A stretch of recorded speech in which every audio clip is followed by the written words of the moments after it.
special family, welcome back to another video.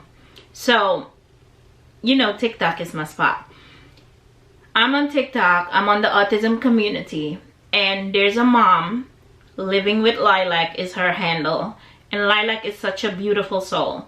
But this mom, she's an amazing mother, and she does the best she can. Go follow them on TikTok. Amazing page. Now, Lilac was having a meltdown in the shower, and this is how it went. So she was having an unexpected tantrum in the shower over them being out of mac and cheese. So this is how the tantrum went.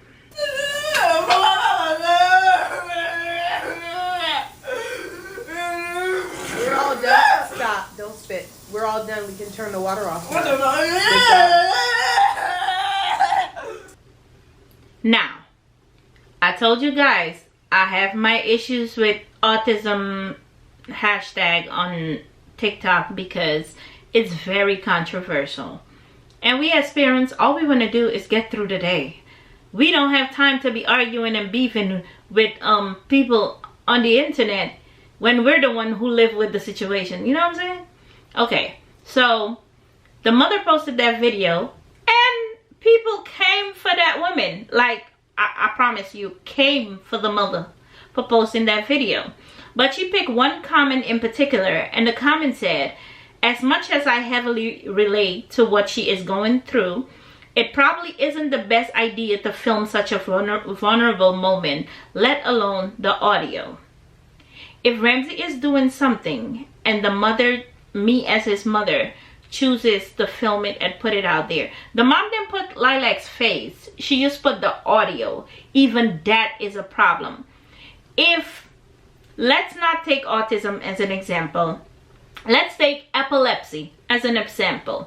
If you didn't see a video of what epilepsy looks like, would you know what epilepsy is? If you've never been to medical school or you've never been to nursing school or anything, would you know what epilepsy is if you haven't seen a video of it or seen it somewhere so you can relate, like, oh, this is it. So if my child has this is what it's called and this is how you handle it. That's what these parents are doing. But no, it's not looked at like that. But this was the mom response, and this is how she handled it. And I think she handled it with tact and amazing. Just look at her response. A lot of how Lilac communicates is crying and fussing and whining because her speech is very limited. And I understand what you're saying. It is very uncomfortable to see or hear someone, especially someone 12 years old, sobbing. But she's not uncomfortable with it. It's how she gets a lot of what she wants, and she does it a lot. I know, like on my page, you see a lot of smiley Lilac. But crying is a large part of how she communicates. And like babies, even though she is not a baby, she is a 12-year-old, how a baby communicates, I'm uncomfortable, I'm tired, I'm irritated, I'm hungry, is through crying. Unfortunately, Lilac still does that.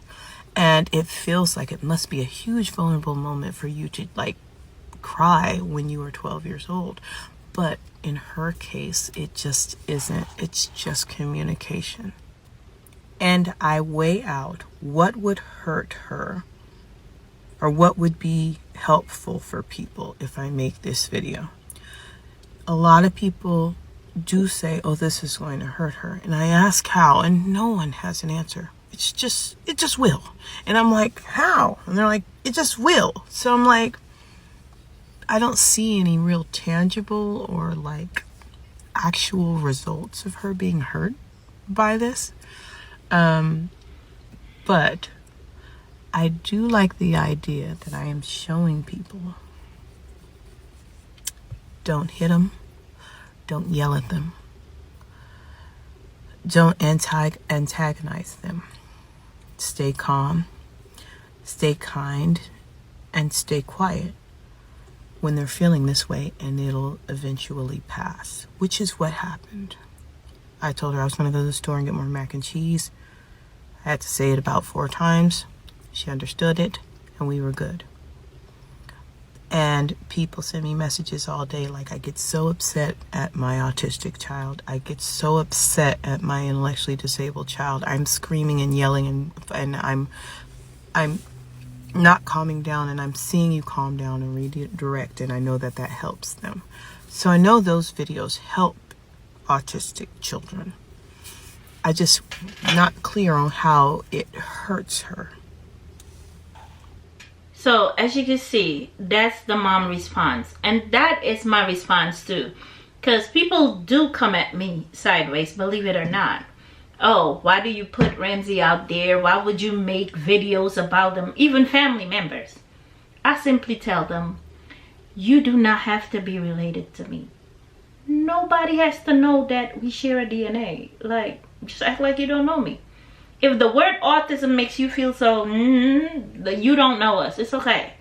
We are fine passing you in the streets. Yeah.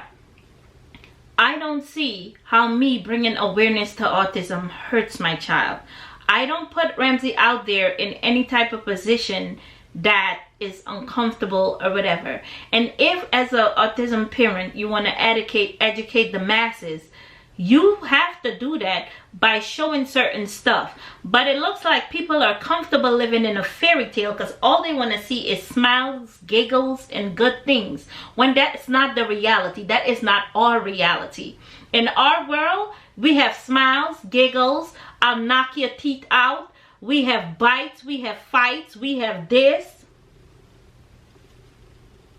You being abused by your own child. We have all of that. But if we don't show you that, how will you know that that is part of it? Not every child that has autism is the same. I get that. There's a spectrum. One has more in sensory, less in this, more in IQ, less in that. I get it. But most of the parents that you see come out with these videos are parents who show you both sides, the good side and the bad side of that same child when they're in a different state. So we're not doing anything to harm the child. We're actually bringing awareness and educating the masses. Let me know your opinion in the comments below. And I hope this video was helpful. And if I'm doing something that you're like, I think you're hurting your child, leave it in the comments, because I would like to see it from your perspective.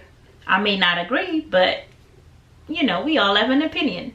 So link it in the comments below, and I'll catch you in the next video. Bye.